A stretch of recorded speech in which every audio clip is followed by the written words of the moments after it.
அற்பமானவைகளை கொண்டு அதிசயமானவைகளை செய்கிற நம்முடைய அதிசய நாதனாம் அற்புத நாதனாம் இயேசு கிறிஸ்துவின் மகிமையின் நாமத்தில் இன்னைக்கு வந்திருக்கிற உங்கள் ஒவ்வொருவரையும் உங்கள் பிள்ளைகளையும் நாங்கள் வாழ்த்துகிறோம்.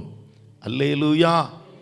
நிச்சயமாய் நாம் எல்லாரும் உலகத்தின் பார்வையிலே அற்பமானவர் அல்லது ஒரு ஒர்த்லெஸ் ஃபெலோஸ், டிஸ்பைஸ்டு ஃபெலோஸ், மலையாளத்தில் புச்சிக்கப்பட்டவரான அல்லது நிராகரிக்கப்பட்டவர் என்று പറയാം. ലോകം നമ്മെ വിളിച്ചു പറയും, അവനെ കൊണ്ട് ഒന്നും ചെയ്യാൻ പറ്റത്തില്ലേ, അവനെ ആരാ. ലോകം നമ്മെ നിരാകരിക്കും, ലോകം നമ്മളെ പുച്ഛിച്ച് തള്ളും. എന്നാൽ കർത്താവിൻ്റെ ദൃഷ്ടിയിൽ നമ്മളെല്ലാവരും വിലയേറെ പെറ്റവരാണ്. We are very precious in the sight of our Father, our glorious God. You everyone, உங்கள் பிள்ளைகள் ஒவ்வொருவரும் கர்த்தருடைய பார்வையில் மகிமையின் பாத்திரங்கள். நீங்களும் கர்த்தருடைய கரங்களிலே glorious vessel, மகிமையின் பாத்திரங்களாக இருக்கிறீர்கள். Praise the Lord. அப்படி பல காரியங்களை, அற்பமானவைகளை இந்த வருடத்தின் ஆரம்பத்தில் இருந்து பார்த்து வருகிறோம். இன்றைக்கு இதுவரைக்கும் நான் அதை யோசிக்கவே இல்லாத ஒரு அற்பமாய் எண்ணப்பட்ட ஒரு வாலிபனை தேவன் எப்படி உன்னதங்களிலே உயர்த்தினார் என்பதை குறித்து அவர் வெளிப்படுத்தின 4 காரியங்களை உங்கள் நடுவில் வைக்க விரும்புகிறேன். வந்திருக்கிற நீங்கள் நிச்சயமாய் பாக்கியவான்கள், பாக்கியவதிகள். அல்லேலூயா. அருமையான சில வாலிப தங்கைகளை பார்க்கிறேன், தம்பிகளை பார்க்கிறேன். தேவன் உங்கள் ஒவ்வொருவரையும் இந்த வசனங்களெல்லாம் நிறைவாய் ஆசீர்வதிப்பாராக. இன்னைக்கு அற்பமாய் எண்ணப்பட்ட ஒரு மனிதன் இருந்தான். பல விதங்களை பார்த்தோம். ஆனால் இன்னைக்கு இருக்கிற இந்த வாலிபன் அற்பமாய் எண்ணப்பட்டவனோடு கூட ஆதரவற்றவன் அல்லது ஒத்தாசை இல்லாதவன். He was a helpless person, supportless person. அவனுக்கு யாருமே இந்த உலகத்தில் ஒத்தாசை இல்லை, யாருமே அவனுக்கு சப்போர்ட் இல்லை. ஆனால் கர்த்தர் அவனுக்கு உதவி செய்தார். அற்பமாய் எண்ணப்பட்ட, ஒத்தாசை இல்லாத. அதனால தான் இன்னைக்கு நான் கொடுத்துருக்கிறேன், ஆர் யூ ஹெல்ப்லெஸ்? ஒரு கொஸ்டின் மார்க்கோடு இன்னைக்கு தலைப்பு இருக்கும். Are you helpless? அது தொடர்ந்து சொல்றேன். Don't worry, your glorious lord is for you. உன்னுடைய மகிமையின் தேவன் உனக்காக உன்னோடு கூட இருக்கிறார். அல்லேலூயா. Yes, our glorious master is for me and for you and for ourselves. எடுத்துக்கொள்வோம். 1 ராஜாக்களின் புஸ்தகம் 11ஆம் அதிகாரத்தில் 37ஆம் வசனத்தை முதலாவது வாசிக்கலாம். 1 ராஜாக்கள், 1 Kings 11th chapter 37th verse. நீ உன் மன விருப்பத்தின்படி ஆண்டு கொண்டு. what a blessing and promise from God to this young man, you know. நீ உன் மன விருப்பத்தின்படி ஆண்டு கொண்டு இஸ்ரவேலின் மேல் ராஜாவாய் இருப்பதற்காக நான் உன்னை தெரிந்து கொண்டேன். மலையாளத்தில் വായിക്കാം. നീയോ നിന്റെ ഇഷ്ടം പോലെയൊക്കെയും ഇസ്രായേലിന് രാജാവായിരിക്കേണ്ടതിന് ഞാൻ നിന്നെ എടുത്തിരിക്കുന്നു. Praise the Lord. Hallelujah. ഒരു വ്യക്തിയെ, ഒരു വാലിബനെ, ഒരു യുവാവിനെ, ഒരു കൗമാരക്കാരനെയാണ് കർത്താവ് നോക്കി ഇങ്ങനെ പ്രവാചകൻ മൂലം ഇങ്ങനെ പറയുകയാണ്. ഞാൻ എന്നെ എടുത്തിരിക്കുന്നു, ஜாதிகளுடைய இடையில் நின்று எடுத்திருക്കുന്നു. நான் உன்னை தெரிந்து கொண்ட இந்த ஜனங்களுக்கிடையிலிருந்து உன்னை இஸ்ரவேலின் மேல் ராஜாவாய் இருப்பதற்காக. நின்ற இஷ்ட பிரகாரம் நீ அதை ഭരിക്കാം. എന്ത് വേണമെങ്കിലും you can read the word Israel as your heart desire. உன்னுடைய இருதயத்தின் விருப்பம், ஆக்கிரகம் போல. நீங்கள் ஒத்தாசை இல்லாதவர்களோ, இந்த உலகத்தில் எனக்கு யாருமே இல்லை, எனக்கு ரெக்கமெண்ட் பண்ண ஆள் இல்லை, எனக்கு சப்போர்ட் பண்ண ஆள் இல்லை, எனக்கு சைட் சப்போர்ட் ஆள் இல்லை, எனக்கு கைத்தாங்க ஆள் இல்லை, எனக்கு வழி நடத்த ஆள் இல்லை. கவலையப்படாத, உன் கர்த்தர் உன்னோடு இருக்கிறார். அல்லேலூயா. அடுத்து இப்போ இவன் யாரை பார்த்து இப்படி சொன்னாரு, அப்புறம் ஏன் எப்படி ஆசீர்வதித்தாருங்கிறத வேகமாக நம்ம பார்க்க போகிறோம். அவனுடைய கண்டிஷன்ஸை நம்ம ஒன்று பார்க்கலாம். அது ஒன்றுல பிரைஸ் த லார்ட் 27 37 படித்தோம். இப்போ 27 படிக்கலாம். அவன் ராஜாவுக்கு விரோதமாய் கையெடுத்த முகாந்திரம் என்னவென்றால், அதுக்கு மேலிருந்தே பிடிக்கணும் கேட்டிங்களா, மேலே உள்ள 26 படிப்போம். சேரேதா ஊரில் உள்ள எப்ராயிம் மனுஷனாகிய நேபாத்தின் குமாரன் எரேபயாம் என்னும் சாலமோனின் ஊழியக்காரனும் ராஜாவுக்கு விரோதமாய் கையெடுத்தான். அவனுடைய தாய் செருகாள் என்னும் பேருள்ள ஒரு விதவை.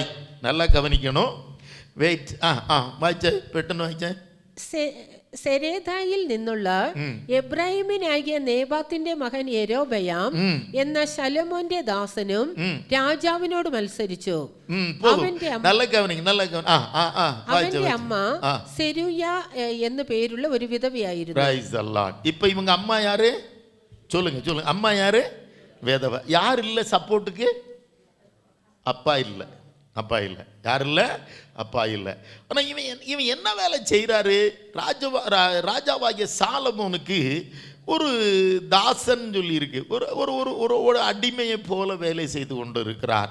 இப்போ அடுத்த வசனம் என்ன இருக்குன்னா, அவன் ராஜாவுக்கு விரோதமாய் கையெடுத்த முகாந்திரம் என்னவென்றால், அதெல்லாம் நான் நீங்க சொல்லலை, இவன்கிட்ட இருக்கிற கேரக்டரை மட்டும்தான் சொல்ல போகிறேன். சாலமோன் மில்லோவை கட்டி தன் தகப்பனாடைய தாவீது நகரத்தை இடிந்து போன இடங்களை பழுது பார்த்த போது, அடுத்த வசனம், எரேபயாம் என்பவன், யாருங்க? எரேபயாம் என்பவன் பராக்கிரமசாலியாயிருந்தான், காரிய சமர்த்தனானவனாயிருந்தான், வாலிபனாயிருந்தான் என்று சாலமோன் கண்டு யோசேப்பு வம்சத்தாரின் காரியத்தை எல்லாம் அவன் விசாரிப்புக்கு ஒப்புவித்தான். இன்னும் நிறைய இருக்கு, அந்த வசனத்தை மட்டும் ஒன்று படிங்க பார்க்கலாம்.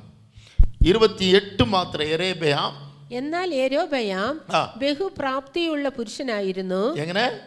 ബഹുപ്രാപ്തിയുള്ളവനായിരുന്നു. 1. ഈ യവനക്കാരനായിരുന്നു. 2. പരിശ്രമശീലൻ എന്ന് കണ്ടിട്ട് 3 ക്യാരക്ടർ അവനക്ക് ഇരുന്നത്. സാലമോൻ യോസേപ്പ് ഗ്രഹത്തിന്റെ കാര്യാദികളെയൊക്കെയും അവന്റെ വിചാരണയിൽ ഏൽപ്പിച്ചു. Praise the Lord.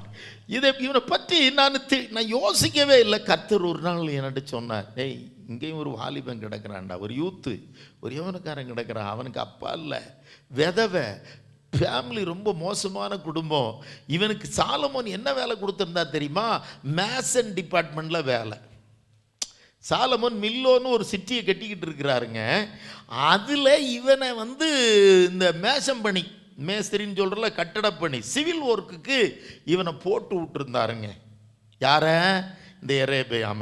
முதல்ல திரும்ப சொல்கிறேன், இவன் ஒரு ஒத்தாசை இல்லாதவன். நீங்களும் கூட சில நேரங்களில் யோசித்துக்கிறீங்க, எனக்கு அப்பான்னு ஒன்று பிரயோஜனமாக இருந்தா, அம்மான்னு ஒன்று இருந்தா, இல்லைன்னா எனக்கு யாராவது தலைவர்கள் உதவி செஞ்சா, நேதாக்கன்மார் உதவி செஞ்சா, எனக்கு யாராவது ஒரு மேனேஜர் சப்போர்ட் பண்ணா, அல்லனா அரசியல் பொலிட்டிக்கல் லீடர் சப்போர்ட் பண்ணா நினச்சிக்கிறோம்.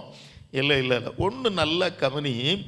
ஒன்னை கர்த்தர் இவனைத்தான் தேவன் இஸ்ரவேலில் 10 கோத்திரங்களை எடுத்து கர்த்தர் இவங்கிட்ட கொடுத்து, நான் 37 வசனம் சொன்ன பார்த்தீங்களா, உன் இஷ்டப்படி இஸ்ரவேலை ஆண்டு கொள்ளுவாயாக.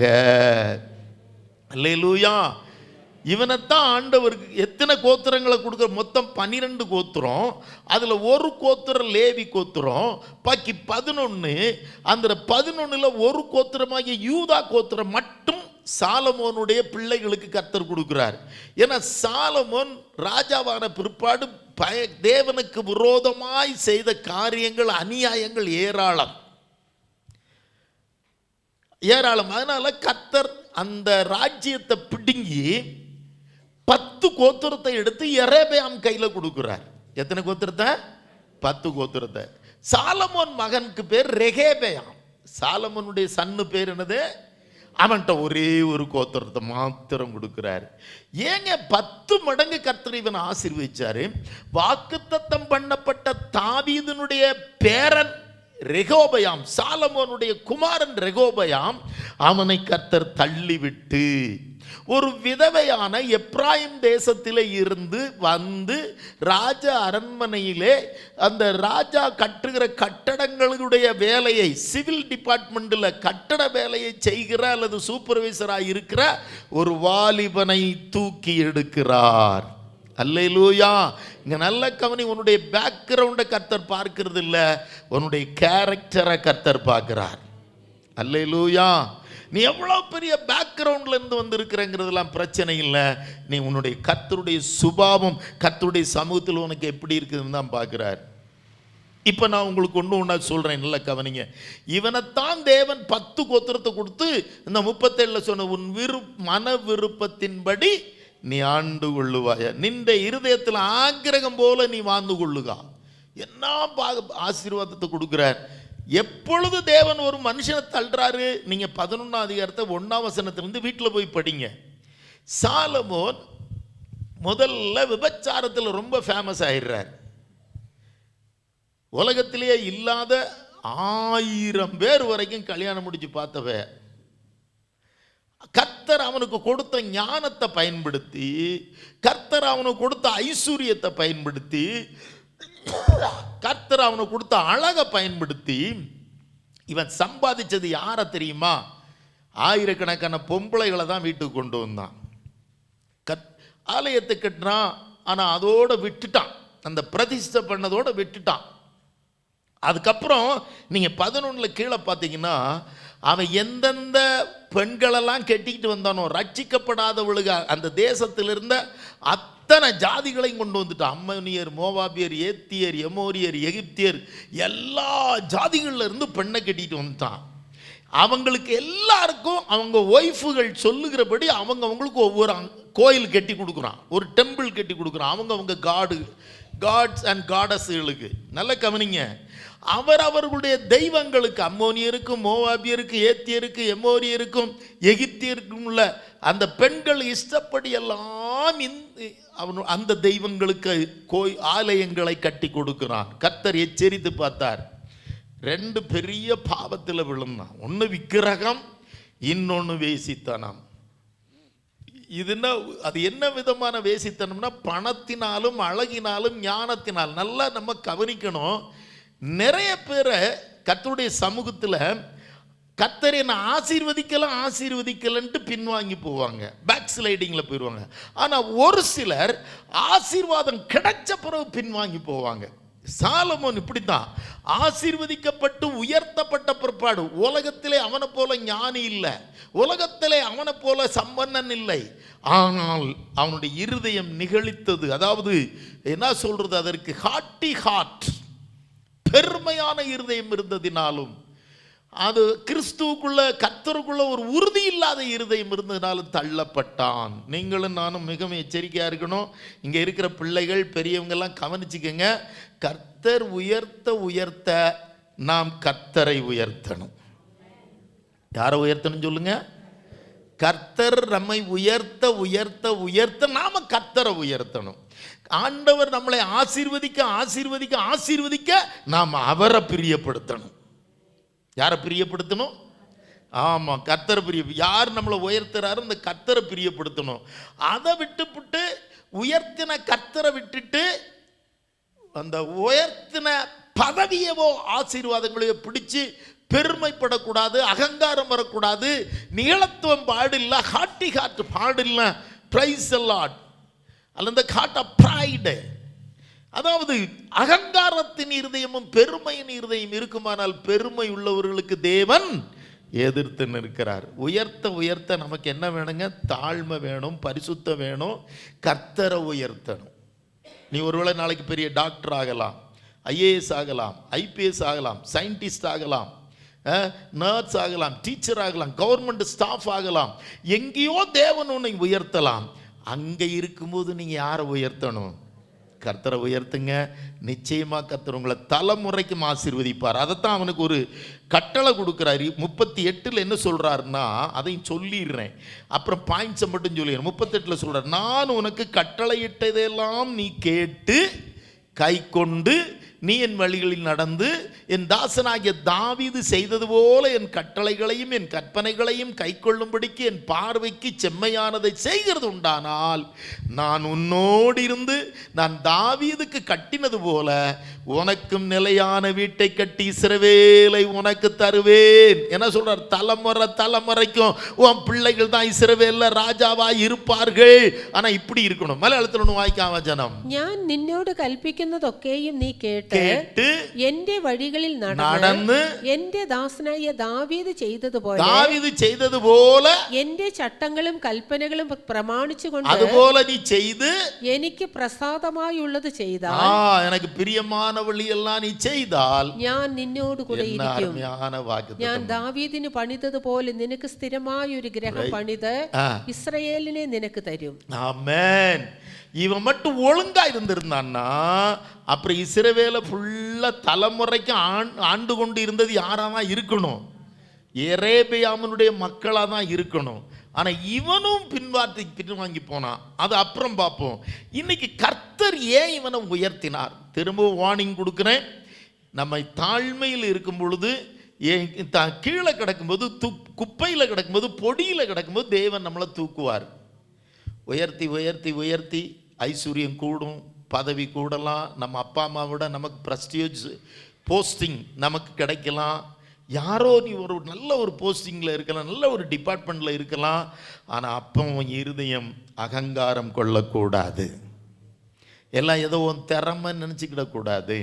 பிரைஸ் எல்லாம் உயர்த்தின கர்த்தரை நீ உயர்த்த படிக்கணும். உயர உயர உனக்கு தாழ்மை வேணும். உன் இருதயம் தாழ்மைப்படணும். அப்படியானால் ஆண்டவர் சொல்றார், அது மாத்திரமில்லை, அவருடைய கட்டளைகளையும் கற்பனைகளையும் சட்டங்களையும் நீ கை கொள்ளணும். பைபிள் படிக்கிறத மறக்கக்கூடாது. நான் தான் சொல்லுவேன், கர்த்தர் என்னை உயர்த்த உயர்த்த உயர்த்த இந்த பைபிளை நான் கூடுதலாக படிச்சுக்கிட்டே இருப்பேன். ஏன்னா எனக்கு அவர் சொல்லியிருக்கிறது அதுதான். இந்த சட்டங்களையும் இந்த பிரமாணங்களையும் நாம் கை கொள்ளும்படி நம்முடைய இருதயம் அவருக்கு பிரியமாக இருந்தால் என்னை உயர்த்தி கொண்டே இருப்பார், தலைமுறைகளையும் ஆசீர்வதிப்பார். அல்லேலூயா. அப்போ வேத வாசிப்பு கூடணும், ஐஸ்வர்யம் கூட கூட வேத வாசிப்பு கூடணும், பதவி கூட கூட ஆராதிக்கிற ஆராதனை கூடணும், கர்த்தரை கனம் பண்ணுறது கூடணும், யெகோவாவை பிரசாதிப்பிக்கிறதில் நம்ம வளரணும், அவன் பிரமாணங்களும் சட்டங்களும் கை கொள்ளணும், அவருடைய கற்பனைகளுக்கு கீழ்ப்படிந்து நடக்கணும். அகங்காரம் உள்ள இருதயம் இருக்கக்கூடாது. உயர்த்தின தேவனுடைய கிருபையை மறந்து விடக்கூடாது. அல்லேலூயா. சரி, இப்போ நம்ம பாயிண்ட்டுக்கு வாங்க. என்னத்தை இவன்ட்ட கண்டுபிடிச்சு? இவனுக்கு யார் இல்லைன்னு சொன்னேன்? அப்பா இல்லை, ஒரு விதவை குடும்பம், ஒரு ஆதரவு இல்லாத குடும்பம், ஒத்தாசை இல்லாத குடும்பம், ஹெல்ப்லெஸ் பாய், யங் பாய். ஆனால் அவன்கிட்ட இருந்த கேரக்டரை கர்த்தர் பார்க்குறேன். நான் ஏற்கனவே நான் சொல்லியிருக்கேன், ஒவ்வொரு மனுஷனையும் கர்த்தர் உயர்த்துவது உன்னுடைய ஆவிக்குரிய ஸ்டாண்டர்டை முதல்ல பார்த்து உயர்த்துறது இல்லை, பூமிக்குரிய காரியங்களில் நீ எப்படி இருக்கிறன்னு பார்க்காரு. உன் வீட்டில் நீ எப்படி இருக்கிற, ஆஃபீஸில் எப்படி இருக்கிற, கொடுத்த வேலை, ஆடு மேய்க்கிறதோ மாடு மேய்க்கிறதோ கழுதை மேய்க்கிறதோ மீன் பிடிக்கிறதோ வீட்டு வேலை செய்கிறதோ, இதிலெல்லாம் நீ எப்படி இருக்கிறன்னு பார்த்து தான் கர்த்தர் உன்னை உன்னதங்களில் உயர்த்துகிறார். சிலர் ஒருவேளை இதெல்லாம் இல்லாமல் படிப்பிலேயே நல்ல ஜீனிஸாக இருந்து பிரில்லியண்ட்டாக இருந்து பெரிய பதவிகளுக்கு வரலாம். ஆனால் அது தேவனுடைய ஆசீர்வாதம் அல்ல. தேவனுடைய ஆசீர்வாதம் என்பது உன்னுடைய பூமிக்குரிய வாழ்க்கையில் முதல்ல எப்படி இருக்குன்னு பார்க்குறாரு. யோசேப்பு ஆடு மேய்க்கிறதுல வீட்டு வேலை செய்கிறதுலையும் எப்படி இருக்கிறான்னு பார்த்தாரு. தாவீது ஆடு மேய்க்கிறதுல எப்படி இருக்கிறான்னு பார்த்தாரு. சவுலு மாடு மேய்க்கிறதுலையும் கழுத மேய்க்கிறதுல எப்படி இருக்கிறான்னு பார்த்தாரு. பேதுருவும் யாக்கோபு யோவானு அந்திரேயாலாம் மீன் பிடிக்கிற வேலைகளில், படகை கழுகுற வேலைகளில், வலையை அலசுறதுல எவ்வளவு நீட்டாக இருந்தாங்கன்னு பார்க்குறாரு. அப்படித்தான் நம்மளையும் உயர்த்துகிறார். எஸ்தரை எப்படி பார்த்து உயர்த்தினார்? எஸ்தர் ஒன்றும் பெரிய பெரிய ஆவிக்குரிய கேரக்டர் உள்ள மகள் அல்ல. ஆனால் மொர்தேகாய்க்கு என்னாலும் கீழ்ப்படிந்து அடங்கின ஒரு பெஸ்ட் கேரக்டர் என்ன தெரியுமா அவட்ட இருந்தது? Even though she was very beautiful and charming girl, she was the Miss Universe on those days. அவன் தான் உலக அழகியாக தெரிந்தெடுக்கப்பட்டால். 127 நாடுகளுக்கும் எஸ்தர் தான் யாருங்க? சுந்தரி, அழகி. எத்தனை நாட்டுக்கு சொல்லுங்க? அல்லேலூயா. ஆனாலும் அவளுக்குள்ள ஒரு கேரக்டர் இருந்தது. அவனுடைய அந்த ராஜ அரண்மனையில் செக்யூரிட்டியாக வேலை செஞ்சுக்கிட்டு இருந்த மொர்தெகாய் தான் அவரை வளர்த்தாரு. சாகிற வரைக்கும் மறக்கலை. வீட்டில் எப்படி கீழ்ப்படிஞ்சிருந்தாரோ, உயர்த்தப்பட்டு ராணி ஆன பிற்பாடும் அந்த மொர்தெகாய்க்கு அப்படியே கீழ்ப்படிந்திருந்தாள்னு பைபிளில் எழுதியிருக்கு. முதல்ல எப்படி கீழ்ப்படிந்தாலும் சின்ன வயசுல, அப்போ பெருசாக பெருசாக வளர வளர பதவி பெருக பெருக அப்பாவையோ அம்மாவையோ தூக்கி எறிகிற யாரையும் கர்த்தர் ஆசீர்வதிப்பதில்லை. வேதவசனத்தையும் புறக்கணித்து புறம்பே போகிறவர்களையும் கர்த்தர் ஆசீர்வதிப்பதில்லை. ஏன்னா தெரியல, எனக்கு இந்த வார்னிங்கே நாளில் வந்துக்கிட்டு இருக்கு. ஏன்னா தெரியல, இன்னும் பாயிண்ட்டுக்கு போக என் ஆவியானவர் அனுமதிக்கலை. ஸ்தோத்திரம். ஏன்னா நிறைய பேர் ஆசீர்வதிக்கப்பட்டு சபையை விட்டு போனவங்க தான் நிறைய பேர், கிறிஸ்துவ விட்டு போனவங்க தான் நிறைய பேர். கஷ்டப்படும் போது கர்த்தரை உண்மையாய் பின்பற்றினவர்கள், ஆராதித்தவர்கள், கொடுத்தவர்கள், கொஞ்சம் ஒரு கடை வந்தது, பிசினஸ் வந்தது, பதவி வந்தது, தேவனை விட்டு போயிட்டாங்க. தயவு செய்து இங்கே இருக்கிறவங்க யாரும் அப்படி மாறிடாதீங்க. நீங்கள் உயர்த்த தாழ்மைப்படுங்க. அகங்காரம் உள்ள இருதயமும் பெருமை உள்ள இருதயம் வராதிருப்பதாக. வந்தால் அடுத்த தலைமுறையில் நீங்கள் தள்ளப்படுவீர்கள், உங்கள் சந்ததி சபிக்கப்படும். எரேபியாம் அப்படித்தான் சபிக்கப்பட்டான். சாலமோனும் பிள்ளை சந்ததிகள் அப்படித்தான் சபிக்கப்பட்டது. நீங்களும் சபிக்கப்பட்டு விடக்கூடாது என்கிறதுனால நான் ரொம்ப வாஞ்சியோடு இந்த செய்தியை உங்களுக்கு முன்பாய் வைக்கிறேன்.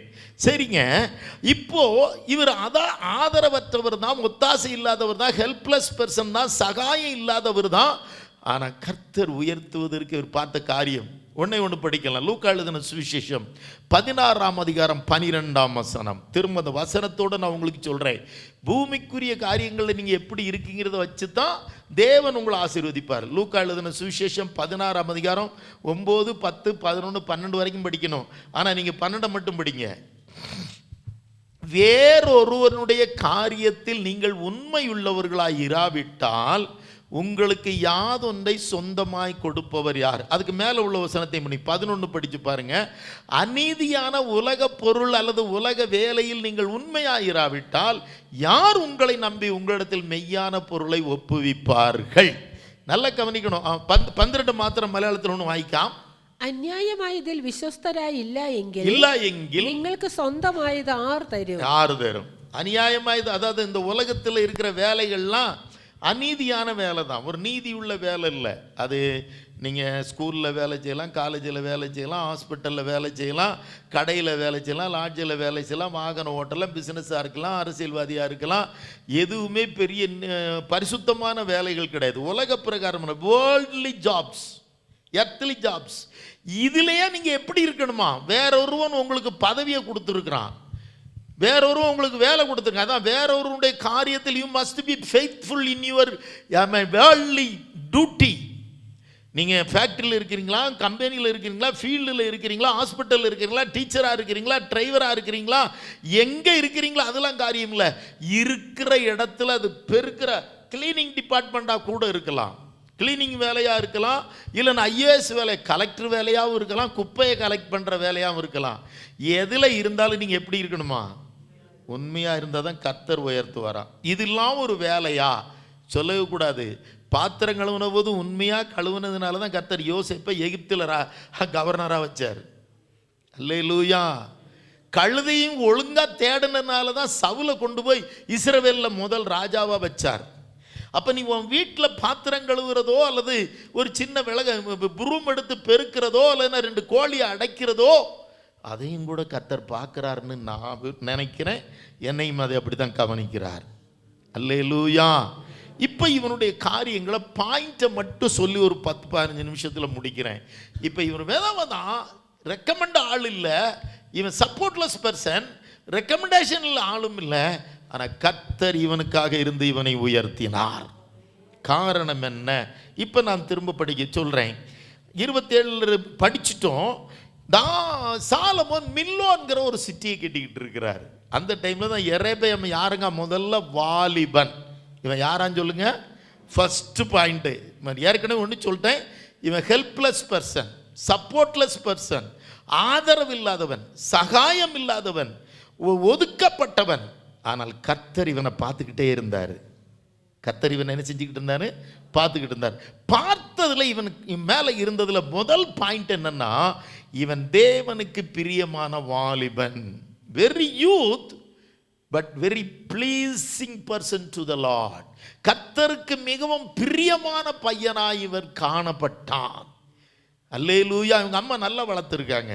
அதனால தான் அந்த சொல்லியிருக்கு, முதல்ல பராக்கிரமசாலிங்கிறது முதல்ல சொல்லியிருக்கு. நான் அதெல்லாம் அவன் சொல்லலை. முதல்ல வாலிபன். அவன் யாருங்க? அவன் ஒரு யவன பிராயத்தில் இருக்கிறவன். He was very young, very youth. அப்போ நம்முடைய வாழ்க்கையிலையும் கர்த்தர் ஒருவனை உயர்த்துவதற்கு முன்பதாக வாலிப பிராயத்தில் நம்ம பிள்ளைகள் எப்படி இருக்குங்கிறத கர்த்தர் பார்க்குறார். சின்ன பிள்ளைகளாக நீங்கள் எப்படி இருக்குங்கிறதெல்லாம் கர்த்தர் பார்க்கல. இப்போ நீங்கள் வாலிபர்களாய் மாறும் பொழுது ஒரு 13 வயசுக்கு மேலே யூத் ஸ்டேஜுக்கு வர்றீங்க. அங்கேருந்து கர்த்தர் உங்களை ரொம்ப நோட் பண்ணுறார். 13 எப்படி இருக்க, 14 எப்படி இருக்க, 15 எப்படி இருக்க, 18 எப்படி இருக்க, இப்படி 20 உன்னுடைய வாலிப பிராயத்தில் நீ எப்படி இருக்கணும்னு பைபிள் சொல்லுது தெரியுமா? பிரசங்கில 12:1 சொல்லுகிறது, வாலிபனே உன் வாலிப பிராயத்தில் உன் சிருஷ்டி கர்த்தரை நினைப்பாயாக. யவன பிராயத்தில் நம்முடைய சிரஷ்டாவினை நம்ம ஓர்க்கணும். அதான் 12:1 பிரசங்கி. எக்லிசியாஸ்டிஸ்னு இருக்கும், புக் ஆஃப் எக்லிசியாஸ்டிஸ். பிரசங்கி 12, வாலிப பிராயத்திலே உன் சிருஷ்டி கர்த்தரை நினைப்பாயாக. நின்ற யவனவ காலத்து நின்ற சிரஷ்டாவினை ஓர்த்து கொள்ளுக. இன்னைக்கு நம்ம நினைப்பு எப்படி இருக்கு? யாரை நினைக்கணுமா? இன்னைக்கு வாலிப பிள்ளைகள்லாம் யாரை நினைச்சுக்கிட்டு இருக்காங்கன்னு எனக்கு தெரியல. பையங்கள்லாம் இன்னைக்கு யாரை நினைக்கிறாங்கன்னு தெரியல. எல்லாருடைய நினைப்பு வேற மாதிரி இருக்கு. நான் நிறைய எக்ஸ்பிளைன் பண்ண எனக்கு டைம் இல்லை. ஆனால் உன்னுடைய நினைப்பு, உன்னுடைய சிந்தை, நீ எப்பவும் உன்னை படைச்ச கர்த்தர் தான் இந்த வாலிப பிராயத்தில் உன்னை வச்சிருக்கிறாரு. இந்த வாலிப பிராயமும் சீக்கிரம் மாறும். இந்த யவன பிராயமும் மாறும். இந்த youth also will pass away very quickly. ஆகையினால வாலிப பிராயத்தில் நீ யாரை அதிகமாக நினைக்கிறிய? செல்ஃபோனையா, இன்ஸ்டாகிராமையா, ரீல்ஸ் போடுறதையா, பாய் ஃப்ரெண்டையா, கேர்ள் ஃப்ரெண்டையா, அங்கே போகணும் இங்கே போகணுங்கிறதையா, இல்லை இந்த வாலிப பிராயத்தை எனக்கு தந்த கர்த்தரையா? அல்லேலூயா. எல்லாருக்கும் எப்படி வேணாலும் ஜீவிக்க ரைட்ஸ் உண்டு, உரிமை உண்டு. ஆனால் இந்த காலத்தில் எல்லாம் என்ன நினச்சிக்கணும், ஆனால் கர்த்தருக்கு பிரியமாக ஜீவிக்கும் போது உன்னுடைய சில ரைட்ஸுகளை you have to sacrifice your some rights. உன்னுடைய உரிமைகளை கொஞ்சம் நீ சாக்ரிஃபைஸ் பண்ணி தான் ஆகணும். அப்போ தான் நீ தேவனுக்கு பிரியமாக ஜீவிக்க முடியும். அதனால் பவுல் சொல்கிறாரு, எல்லாவற்றையும் செய்ய எனக்கு அதிகாரம் உண்டு, ஆனால் எல்லாம் எனக்கு தகுதியாக இருக்காது. அல்லேலூயா, அல்லேலூயா. ஆகையினாலே இவன் தேவனுக்கு பிரியமான வாலிபனாயிருந்தான். புதிய ஏற்பாட்டின்படி ஒரு வாலிபன் எப்படி இருக்கணுமோ, ஒரு யூத் எப்படி இருக்கணுமா? 1 தீமோத்தேயு 4:12 வேகமாக படிக்கலாம். 1 தீமோத்தேயு 4:12 ஒரு யூத்தில் ஸ்டேஜில் நம்ம எப்படி இருக்கணும்? எல்லாரும் இன்னைக்கு யூத்தில் தான் நாசமாக போகுதுங்கண்ணா, அழிஞ்சு போயிடுறாங்க. ஆனால் நம்ம யூத்து முதல்ல கர்த்தரை நினைக்கிற பிள்ளைகளா பையங்களா இருக்கணும். ரெண்டாவது எப்படி இருக்கணும்? உன் இளமையை குறித்து ஒருவனும் உன்னை அசட்டை பண்ணாதபடிக்கு நீ வார்த்தையிலும் நடக்கையிலும் அன்பிலும் ஆவியிலும் விசுவாசத்திலும் கற்பிலும் விசுவாசிகளுக்கு சர்ச்சுக்கே நீ ஒரு மாடலா இருக்கணுமா, ஒரு எக்ஸாம்பிளா இருக்கணுமா? வாலிப பிள்ளைகளும் பையங்களும் படிங்க. ആരും നിന്റെ യവനം തുച്ഛീകരിക്കരുത്. വാക്കിലും നടപ്പിലും സ്നേഹത്തിലും വിശ്വാസത്തിലും നിർമ്മലതയിലും വിശ്വാസികൾക്ക് മാതൃകയായിരിക്കാം. ജാതികൾക്കില്ല, விசுவாசிகளுக்கே மாதிரியுள்ள வாலிப மகளாக, வாலிப பெண்ணாக, வாலிப பையனாக இருக்கிறவர்களைத்தான் கர்த்தர் ஆசீர்வதிக்கிறார். அல்லேலூயா. நம்முடைய பிரவர்த்தி, நம்முடைய செயல்கள், நம்முடைய செயல்பாடுகள் எல்லாம் அடுத்த தலைமுறை பையங்களுக்கும் வாலிபர்களுக்கும் யவன பிராயத்தில் இருக்கிறவர்களுக்கும் நாம் we should be a model to the next generation. நாம் அடுத்த தலைமுறைகளுக்கு நம்முடைய ட்ரெஸ்ஸிங்கோ, நம்முடைய பழக்க வழக்கமோ, நம்முடைய சுபாவமோ, நம்முடைய பரிசுத்தமோ, நம்முடைய விசுவாசமோ எல்லாம் we must be an example to next generation. சபையிலேயே ஒன்றை பார்த்து மற்ற பெம்பளை பிள்ளைகள் நல்லது படிக்கணும். சபையிலே ஒன்றை பார்த்து மற்ற வாலிப பையனுங்க நல்ல காரியங்களை படிக்கணும். அவங்களுக்கே நீ ஒரு எக்ஸாம்பிளாக இருக்கணுமா?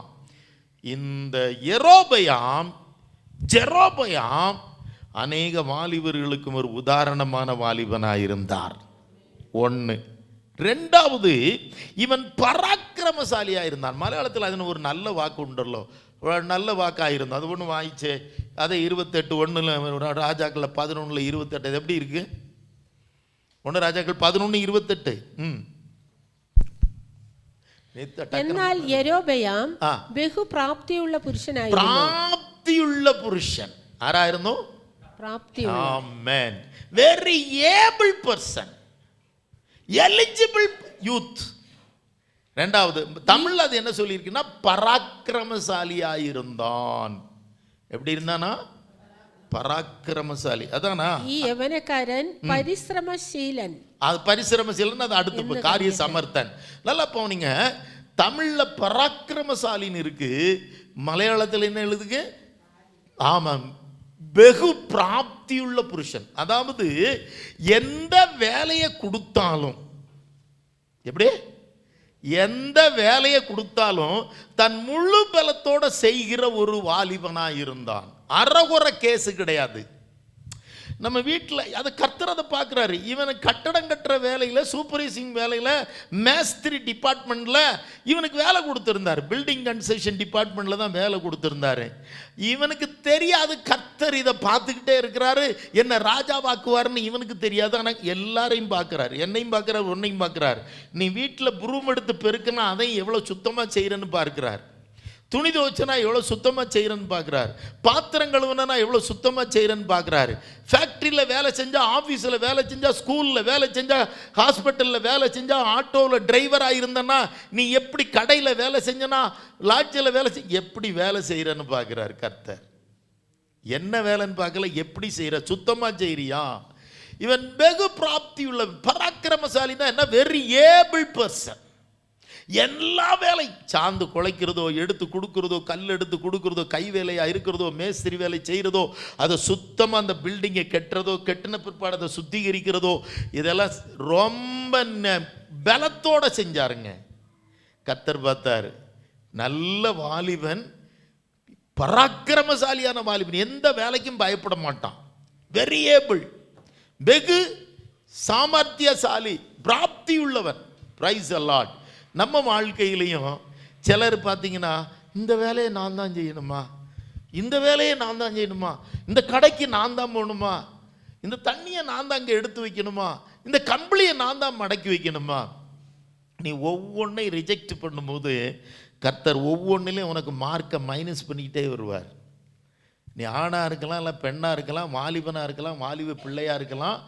எந்த அளவுக்கு நீ அப்ஜெக்ஷன் சொல்கிறியோ, வீட்டில் கொடுக்குற வேலைக்கோ, உங்களுக்கு டிபார்ட்மெண்ட்டில், இன் யுவர் ரெஸ்பெக்டிவ் பிளேசஸ், நீங்கள் எந்தெந்த வேலையை எங்கெங்கே செய்கிறீங்களோ அந்த வேலையை நீங்கள் எப்படி செய்கிறீங்கன்னு பார்க்குறாரு. முழு பலத்தோடு செய்யணுமா. பிரசங்கினுடைய புஸ்தகம் 9ஆம் அதிகாரம் 10ஆம் வசனம். The book of Ecclesiastes 9th chapter 10th verse. என்ன செஞ்சாலும் அவர் எப்படி செய்யணும்னு பார்க்குறாரு பாருங்க. செய்யும்படி, எல்லாரும் படிங்களேன். இங்கே பாரு, இங்கே பாரு, இதை பாரு, இங்கே பாரு, இங்கே போட, இதை பாரு, டிஸ்பிளே பாரு, படிச்சு படிங்க. செய்யும்படி உன் கைக்கு நேரிடுகிறது எதுவோ அதை உன் பலத்தோடு செய். நீ செத்து போயிட்ட பிற்பாடு பாதாளத்தில் செய்கையும் இல்லை, வித்தையும் இல்லை, அறிவும் இல்லை, ஞானமும் இல்லை. அதாவது இதை ஒன்றை நீ பயன்படுத்த முடியாது. உயிரோடு இருக்கும்போது மட்டும்தான் இதை நீ செய்ய முடியும்.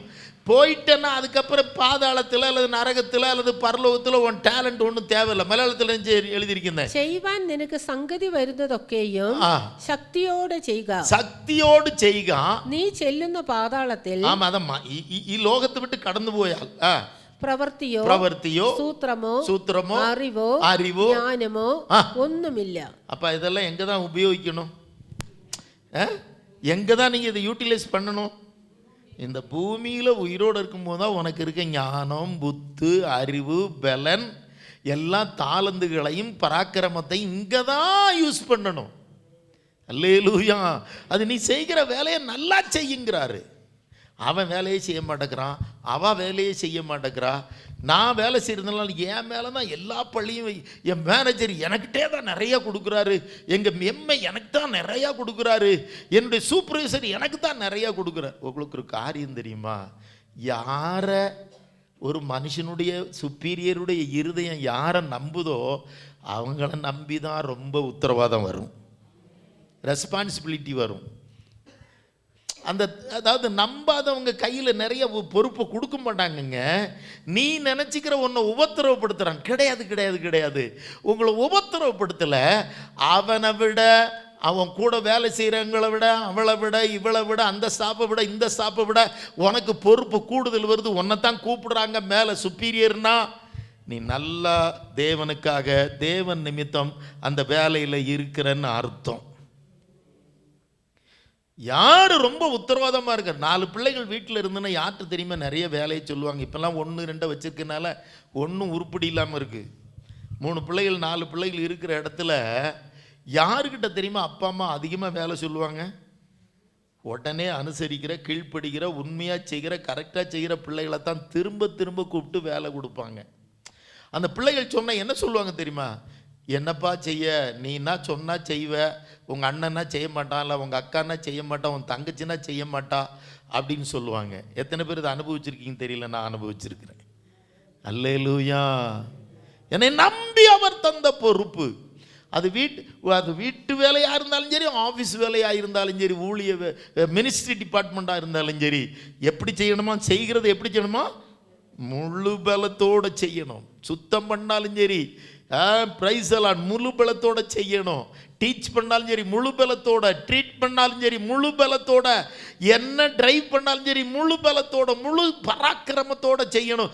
முடியலைன்னு சொல்லாத ஒரு வாலிபன், சாரி இம்பாசிபிள்னு இவன் சொன்னதே கிடையாதான். அவ்வளோ பராக்கிரமசாலியாக இருந்தார். 3வது காரியத்தை நான் சொல்லிடுறேன், வேகமாக போவோம். Praise the Lord. அங்கே சொல்லியிருக்க, அவன் காரிய சமர்த்தன். என்னதுங்க? காரிய சாமர்த்தியம் உள்ளவன். அதை எப்படி சொல்றதுன்னா, முழு பலத்தோடு சேர்ந்து சுத்தமாக செய்கிறவன், சின்சியர். பங்க்சுவாலிட்டியும் இவன்கிட்ட இருந்து சின்சியாரிட்டியும் இருந்தது.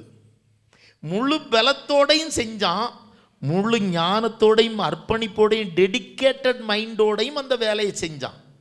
ராஜா சொல்லுகிறத விட அதிகமாக நீட்டாக செய்தான். மலையாளத்தில் அது என்ன எழுதியிருக்குன்னு, வெகு பிராப்தி உள்ளவன் மாத்திரமல்ல, அது நல்ல வாக்கு உண்டு மலையாளத்தில். ഈ യവനക്കാരൻ പരിശ്രമശീലൻ എന്ന് കണ്ടിട്ട്, என்னது പരിശ്രമശീലൻ, பரிசிரமசீலன், எதையுமே அப்படி ட்ரை பண்ணிக்கிட்டே இருப்பார். நல்ல நல்ல அந்த சீலம், பரிசிரமசீலன், நல்ல ஒரு பெஸ்ட் கேரக்டருங்க. இதை முடியலைன்னு சொல்லி இது இவ்வளோதான் என்னால் முடியும்னு சொல்லவே மாட்டான். அது எவ்வளவு நீட்டாக ட்ரை பண்ணி எவ்வளவு நீட்டாக அந்த ஜாபை முடிக்க முடியுமோ அவ்வளவு நீட்டாக முடிப்பாராம். கர்த்தர் பார்த்தார், அங்கே பார்த்து தான் இவனை செலக்ட் பண்ணுறார். நல்லா கவனிக்கணும். ஒரே ஒரு காரியம் மட்டும் இருக்குது, சொல்லி நான் அவங்கள ஆசீர்வதித்து அனுப்ப விரும்புகிறேன். என் அருமையான தேவ பிள்ளைகளே, எதையும் பரிசிரமம்னா you must try again and again. ஆமென். Till the end. That mean அந்த வேலையை நீட்டா அழகா ஃபினிஷ் பண்ற வரைக்கும் முயற்சியை விட்டுறக்கூடாது. பரிசிரமம்னா என்னதுங்க? ட்ரைனஸ், முயற்சி பண்ணிக்கிட்டே இருக்கணும். ஒரு அழுக்கு போகலை பாத்திரத்தில், ட்ரை பண்ணிக்கிட்டே இரு, அழுக்கு போயிடும், நீட்டாக்கிடுவேன். ஒரு ட்ரெஸ்ஸை மடித்து பார்க்குற, ஒரு இடத்த கூட்டி பார்க்குற, ஒரு இடத்த க்ளீன் பண்ணி பார்க்குறேன், ஏதோ ஒரு ஜாபை செஞ்சு பார்க்குறீங்க. அதே தான் பாடுவதானாலும் சரி, பாடிக்கிட்டே இரு, நீ பாட்டுக்காரனா ஆயிடுவேன். ஃபுட்பால் ஒரே நாளில் விளையாண்டுக்கிட்டே இரு, நீ பிளேயர் ஆயிடுவேன். எல்லாம் உன்னுடைய ட்ரைனிங்கில் தான் இருக்குது. இசைத்து கொண்டே இரு, ஒரு நாள் நீ இசைஞானியாய் மாறுவாய். பிரசங்கித்து கொண்டே இரு, நீ ஒரு நல்ல ஒரு பிரசங்கியாய் மாறுவாய். ஜெபித்து கொண்டே இரு, நீ ஒரு ஜெப வீரனாய் மாறுவாய். Price the Lord. பாடிக்கொண்டே இரு, வாசித்து கொண்டே இரு, ஜெபித்து கொண்டே இரு, ட்ரை செய்து கொண்டே இரு. ஆமென். தேவனுக்கு பிரியமாய் வாழ்வதற்கு நீ முயற்சி செய்து கொண்டே இரு. ஒரு நாள் இயேசுவை போல நீ இருப்பாய். அல்லேலூயா. எதையுமே முடியாது, இது என்னால் நீட்டாக செய்ய முடியாது அப்படின்ன பரிசிரமத்தை விட்டைக்கிறது, அதை ட்ரை பண்ணிக்கிட்டு இருக்கிறத விட்டுறக்கூடாது. அவன் நீட்டாக செஞ்சு முடிக்கிற வரைக்கும் சின்சியராக அந்த வேலையை செஞ்சுக்கிட்டே இருப்பாராம். நீட்டாக செஞ்சு முடித்தார். கர்த்தரும் பார்த்தார், ராஜாவும் பார்த்தார். ராஜா ஒரு ப்ரொமோஷன் கொடுத்தாரு. என்ன ப்ரொமோஷன் கொடுத்தாருன்னா, ஒரே ஒரு கோத்திரத்துக்கு இவனை கவர்னராக போட்டார், இல்லை கலெக்டராக போட்டார்னு வச்சு கொடுக்குமே. எரேபியாம் கண்டு, சாமர்த்தியம் வாலிபன் என்று சாலமன் கண்டு, யோசேப்பு வம்சத்தாரின் காரியத்தை எல்லாம் அவன் விசாரிப்புக்கு ஒப்புவித்தான். அதில் எழுதியிருக்கலாம். மலையாளத்தில் அது லாஸ்ட் அவசானம் பண்ணிக்கலாம். 1 ராஜாக்கள் 11:28. യവനക്കാരൻ പരിശ്രമശീലനെന്ന് കണ്ടിട്ട് ശലോമോൻ യോസേഫ് ഗ്രഹത്തിന്റെ കാര്യാദികളെയൊക്കെയും അവന്റെ വിചാരണയിൽ ഏൽപ്പിച്ചു. ராஜா ஒரு ப்ரொமோஷன் கொடுக்குறாருங்க. இதான் 4வது பாயிண்ட். என்ன ப்ரொமோஷன் கொடுத்தாரு? யோசேப்பு கோத்திரத்தினுடைய பொறுப்பு மாத்திரம் இவரை கலெக்டரா போட்டார். ஒரு கோத்திரத்துக்கு கலெக்டரா போட்டார். நம்ம பாஷையில் புரியணும், ஒரு டிஸ்ட்ரிக்ட்டுக்கு கலெக்டர்னு வச்சுக்கோங்களேன். ராஜா ஒரு ஸ்டெப்பு தான் ப்ரொமோஷன் கொடுத்தாரு. ஆனால் கர்த்தரோ 10 கோத்திரங்களை எடுத்து அவனுடைய கையிலே கொடுத்தார். எத்தனை பேருக்கு ரகசியம் புரியுது? எத்தனை பேருக்கு புரியுது? உன்னை தேடியும் உயர்வு வரும். அது உன்னுடைய ஏதோ உலக படிப்பை பார்த்து இல்லை, நீங்கள் கொடுக்கப்பட்ட வேலையில் எவ்வளோ உண்மையாக இருக்கிறீங்க, சின்சியராக இருக்கீங்க, பங்க்சுவாலிட்டியாக இருக்கிறீங்கிறது. நான் இந்த 2 வார்த்தை திரும்ப உன்னுடைய ஜீவித காலம் முழுவதும் மறக்கக்கூடாத 2 வார்த்தை உண்டு. என்னதுலாம்? Punctuality, sincerity. எதை செஞ்சாலும் கரெக்டாக செய்ய, அதை சின்சியராக உண்மையாக செய்ய, அதில் நீட்டாக வந்துடும். அந்த எந்த வேலை செய்ய அது நீட்டாக வந்துடும், ஆட்டோமேட்டிக்காக வந்துடும். நீ ட்ரை பண்ணி பாரு, நீ நீட்டாக செய்வ, உன்னால் நீட்டாக செய்ய முடியும். நீ ஒரு நல்ல பாடகனாய் மாற முடியும், நல்ல ஒரு பிரசங்ககனாய் மாற முடியும், நீ ஒரு நல்ல இசைக்கிறவனாய் மியூசிஷியனாய் மாற முடியும், நீ ஒரு நல்ல ஒரு ஸ்போர்ட்ஸ் உமனாய் மாற முடியும், நீ நல்ல ஒரு டீச்சராய் மாற முடியும், நீ ஒரு நல்ல ஒரு ஸ்டாஃபாய், மேனேஜ்மெண்ட் ஸ்டாஃபாக, நர்ஸாக, என்னென்ன டிபார்ட்மெண்ட்டில் எங்கெங்கே இருக்கிறியோ அதில் நீ ஹையர் பொசிஷனுக்கு வர முடியும். எல்லாராலும் நல்ல சாட்சியையும் நீ பெற முடியும். அதான் சொல்கிறேன்ல, அதை க்ளீன் பண்ணுறதுல இருக்கிற பேப்பரை கலெக்ட் பண்ணுற கலெக்டராக இருந்தாலும் சரி, டிஸ்ட்ரிக்ட் கலெக்டராக இருந்தாலும் சரி, கர்த்தர் ஒன்று போல தான் பார்க்குறாரு. அவர் பார்வையில் நம்ம பேப்பரையும் குப்பையும் தான் கலெக்ட் பண்ணுறதெல்லாம் பார்க்கல.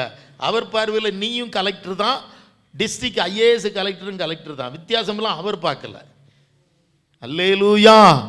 அப்போ யோசேப்பு கோத்திரத்திற்கு மாத்திரம் இவருக்கு ப்ரொமோஷன் கொடுக்குறார். சே, நல்ல பையன், பராக்கிரமசாலி, காரிய சமர்த்தன், எதை செய்தால் நீட்டாக செய்வார், அழகாக செய்வான்.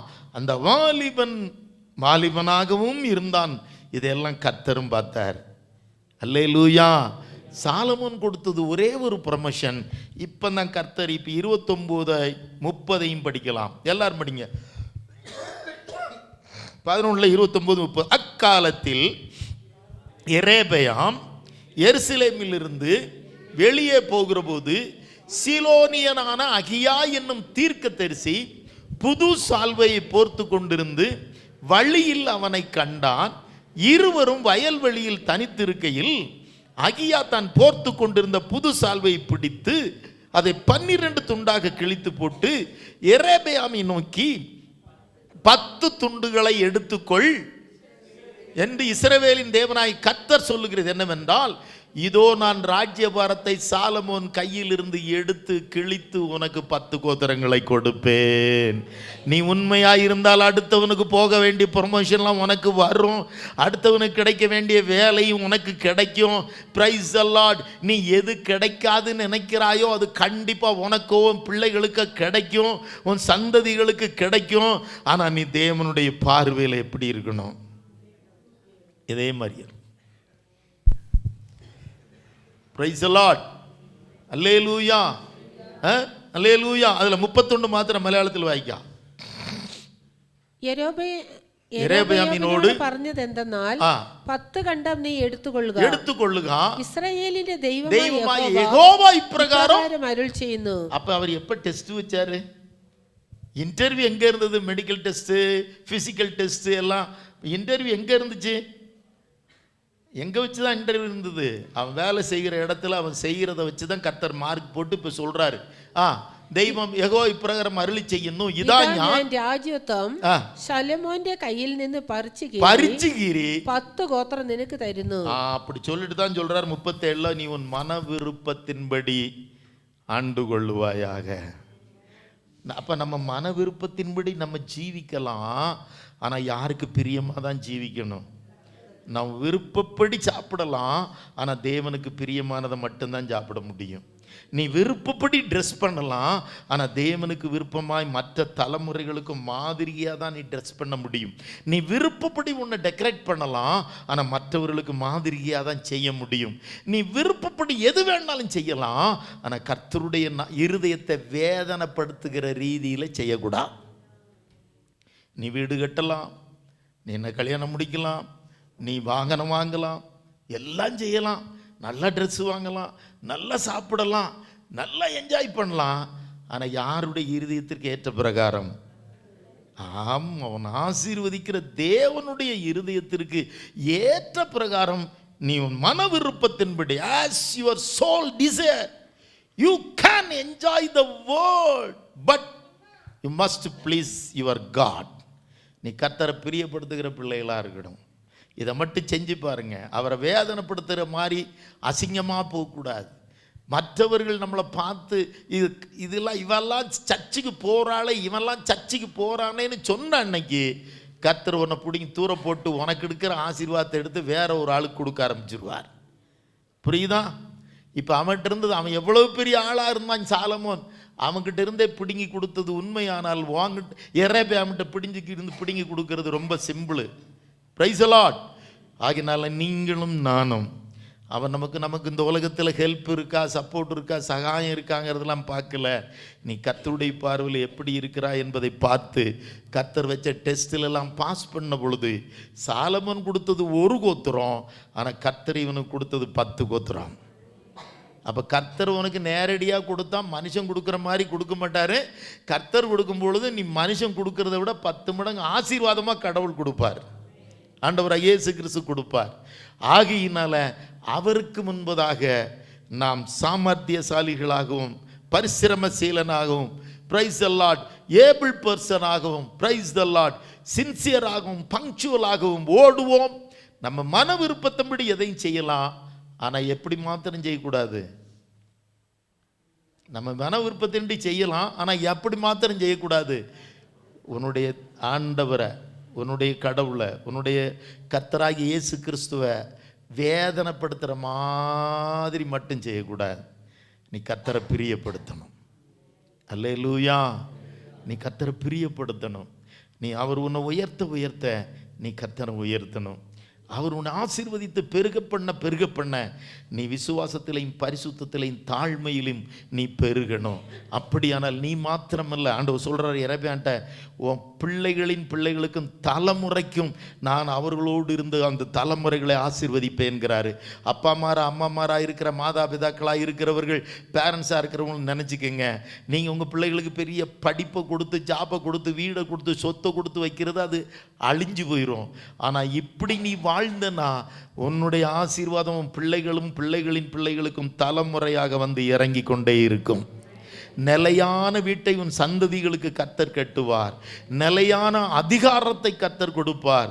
நிலையான நல்ல மேன்மையான வாழ்வை கர்த்தர் கொடுப்பார். அவருக்கு பிரியமாய் மாத்திரம் வாழ, ஜீவிக்க கர்த்தர் நமக்கு கிருபை தருவாராக. அவருடைய சமூகத்தில் அர்ப்பணித்து நாம் ஜெபிப்போம்.